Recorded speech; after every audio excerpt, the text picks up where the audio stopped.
Well, here's one for you, a Holden Acadia, or GM Acadia. That door check there looks like it's cracked. Now, correct me if I'm wrong, but that's metal inside it, but it didn't pass rego because of that, so I'm replacing that. So we're going to work out how to get this door trim off, and then once we get to the door trim off, then that part is easy. Right, well, straight off the bat, I'm going to need different tools. The screwdriver's not going to do this job. A little mat there to take out. I've got 2 hex screws to remove there, so I'll go get my other tools. Right, these 2 in here, they're T20. Another T20 behind the door handle here. It's removing this top trim here. There you can see it's all got these, it's got a clip in this end here, and it just kind of like just works its way into it. And there's one little clip that you need to unpop with a screwdriver right there. And before I do the last one, I thought I'd show you. So just got to get in there for a screwdriver, pop that out so you can get this black part off. I don't know if I need to remove this. I'm just working out how to get this trim off, and it just looked like it was in the way, so we took that off. Alright, so what I've worked out is there's these clip things in here. They're pretty stubborn to get off, so I need just to work along that top row there, get all them loose. You can see that in there properly. Just try and focus in there. So those clips there, I just need to work along the top of the door trim there, get them off. So you'll be able to see them better now. So they're the clips there that are a bit of a pain. So there's, what, 5 is there? 1, 2, 3, 4, 5. Yeah, 5 clips along the top there. Trim is basically just falling off of me now as I pull this away. You got your standard yellow clips that are around that I'd already pulled from the bottom earlier, so they're already loose. And I just need to undo this.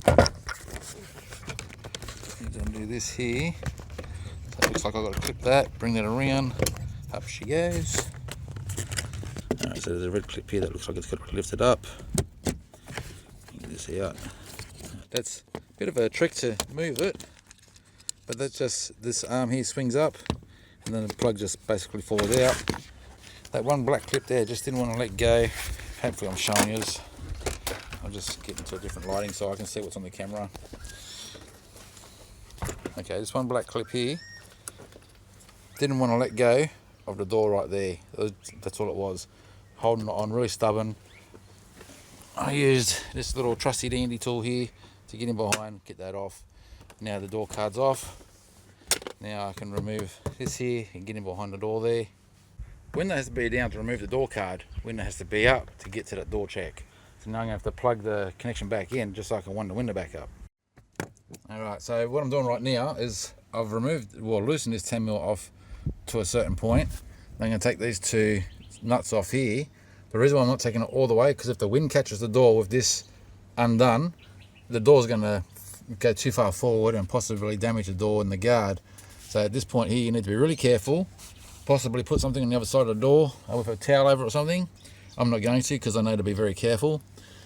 But just in case you're in a windy area or something, definitely have something that's going to stop the door from going too far the other way, so you don't accidentally push against the door, the wind accidentally catch it. Alright, so now it's loose. I'm going to just push that through there. Might be able to do it while I'm filming.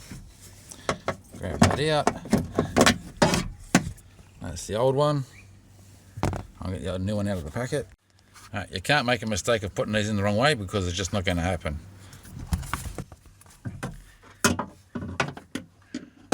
Just get that in through there. This is actually a different one to what came out. There's a sweet spot right there. Alright, so that's in. Got those 2 nuts on there first. Just say they're in place, it's not going to go through the other side on me suddenly. Now I'm going to have to use 2 hands here so I can line that up. Alright, well I don't know why, now that I can have a proper look at it with being off the car, I can see there's metal in there. There's definitely a metal in there with some sort of ABS coating. I don't know why they picked on that. I might put this in my Toyota. It's a bit longer than the one that I've got in there. The one I've got in there at the moment is from a Mitsubishi, a bit shorter than the original, but I like to custom fit things, make them work better for me. This will let my passenger door on the Toyota open more, and I think I'll get away with using that. My mechanics down here aren't that fussy. I didn't have to take this inner liner off all the way. All I did was just put it back to that far there. I just needed to get my hand through the top, that was it. And that came back on, easy peasy.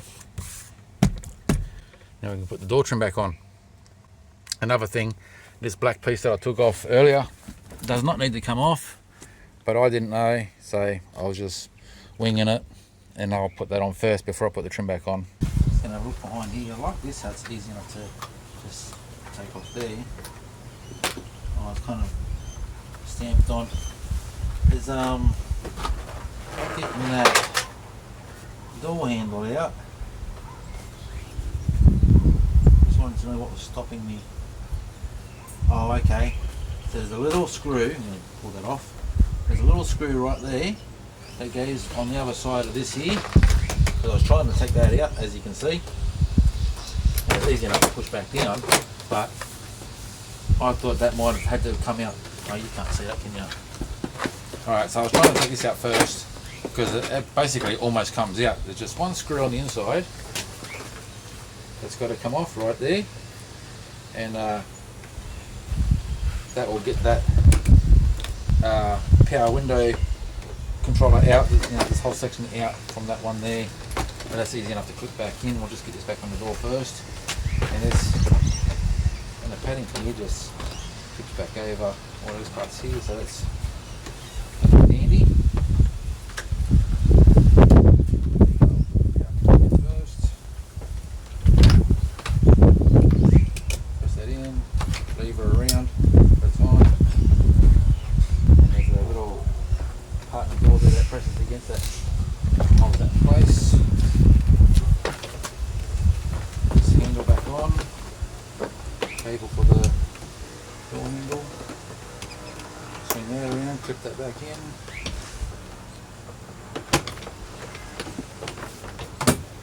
Line this up. I shouldn't need to take the window down. Actually, I'm jumping this step. I'm just going to let that dangle. I'm going to put the black part back on. I couldn't do that without wanting the window down. Like I said earlier, you don't need to take this part off. I just didn't know, and I did anyway.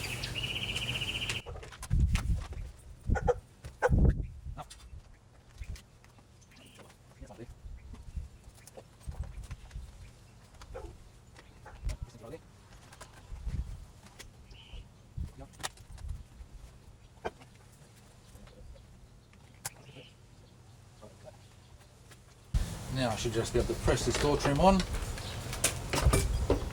Getting it off is one trick, but putting it back on should be a lot easier. I don't want to forget the door handle,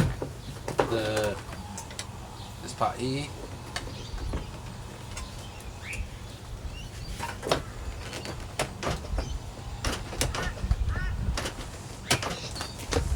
Funny thing about this car, I don't like being locked.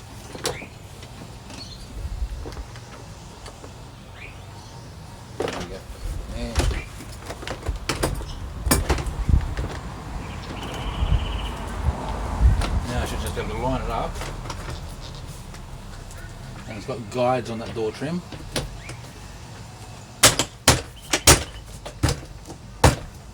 Just punch it all back on.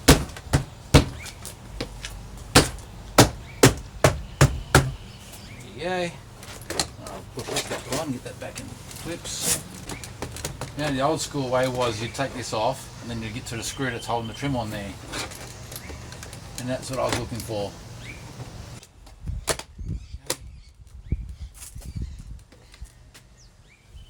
Put the T20s back in.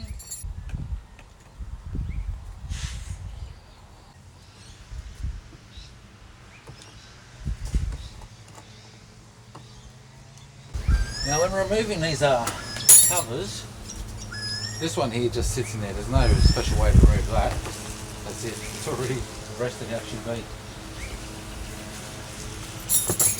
Now, another one, once I work out where I put that, oh there it is. This one here, it's got a flat spot on the corner here. let's see where I've got the screwdriver under. I'll just pop that out, it's simple. That's it.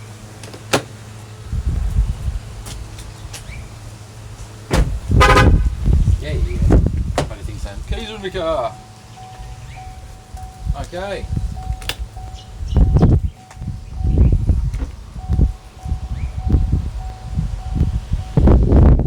Alright, and that is that. Wasn't too hard at all. Thanks for watching, guys. I'll catch you on the next one. Cheers.